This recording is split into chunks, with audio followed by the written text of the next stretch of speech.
My family called me the forgotten child until they saw my bank account. I don't carry many dark secrets.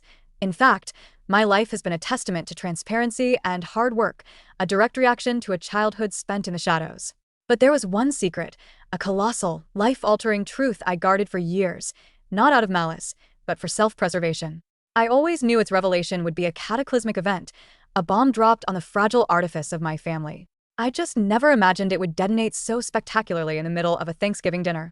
My story begins, as so many tales of familial strife do, with the birth of a sibling. At 36, I can now look back with a therapist's level of clarity on the precise moment I became the forgotten child. I was 9 years old, and my life was abruptly cleaved in two by a frantic 3 a.m. phone call.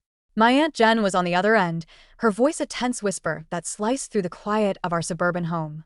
"Pack a bag, Taylor," she'd said. "Your mom's in the hospital." My mother was pregnant, and my sister, Charlotte, was making her grand entrance into the world 2 months ahead of schedule.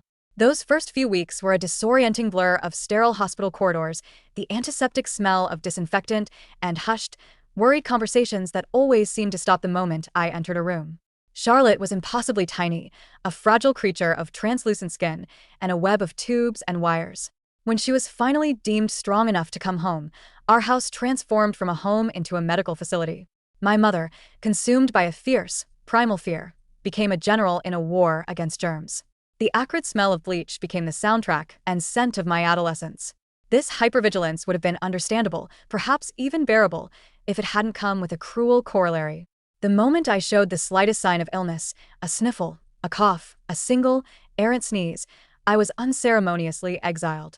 I was shipped off to either my Grandma Dorothy's cozy, cookie-scented house or my Aunt Jen's quiet apartment.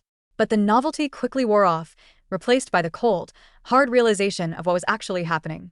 I was being quarantined, not just from my sister, but from my family. I was a potential contaminant, a threat to the fragile, precious life that had become the sole focus of my parents' world. The full story is on the channel.